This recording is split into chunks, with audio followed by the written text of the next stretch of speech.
ce porte-voix du peuple malien dit? Non, je ne peux pas traiter le responsable du peuple malien d'être naïf. Je crois qu'il y croit en ce qu'il dit.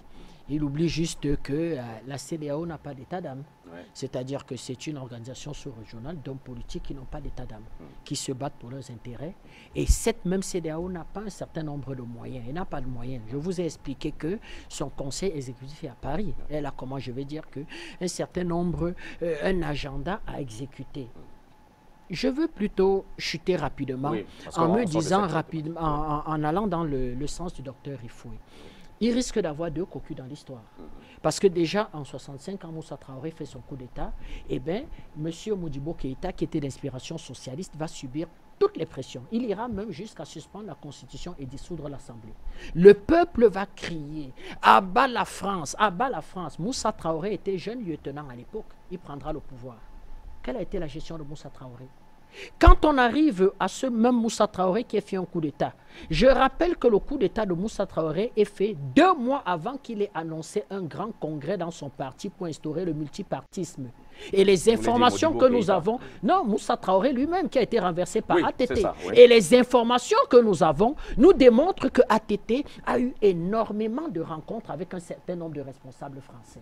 Quand arrive le coup d'État de M. Sanogo, ben la CEDEAO s'est rendu compte que pour entrer rotativement dans le jeu, il fallait tout simplement que le président démissionnaire, en fait, signe lui-même sa propre démission. C'est pour ça que je dis que IBK, effectivement, se rendant compte de ce que Dalvaris va dire, nous a expliqué que personne n'a levé le petit doigt pour le soutenir. Il a compris rapidement qu'il n'avait pas d'autre choix. Voilà pourquoi il va dissoudre son gouvernement. Il va dissoudre l'Assemblée. Ils avaient déjà liquidé le Conseil constitutionnel. Donc au moment où l'on parle, le Mali n'est même plus un État. Le Mali n'existe pas parce qu'il n'y a aucune institution. On a des gens qui se réclament d'une superficie, d'un territoire et qui sont en train de négocier la renaissance. Qu'on m'écoute bien, je soutiens bien mademoiselle Aminata Fofana, mais à part crier son dynamisme sur Afrique Média, est-ce qu'elle est mêlée aux négociations de la CEDEAO? On la soutient. D'ailleurs, c'est une jeune petite sœur qui fait allusion tout le temps à Banda Kanike, l'un de mes plus proches. C'est pour ça que je parle de mais la pauvre, effectivement, au moment où nous parlons, si la CEDEAO n'allège pas les sanctions, il ne paye pas les fonctionnaires le mois prochain. Il ne paye pas. Il faut le dire aux Maliens.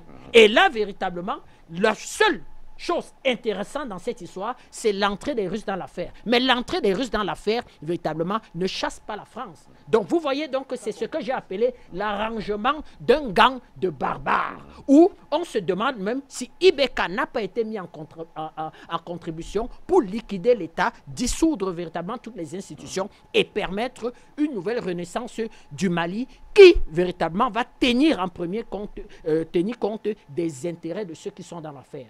Le gros problème en ce moment, c'est même la durée de la transition. Les militaires ont suggéré véritablement boucler le mandat de IBK, refus de la CEDEAO. Donc, on est en train de véritablement dans ce genre de débat. Et je rappelle qu'ils vont se négocier une admission à eux. Et quand on regarde les connexions entre ces jeunes militaires et les vieux généraux à la retraite, on se dit, attendons de voir. On ne peut rien attendre.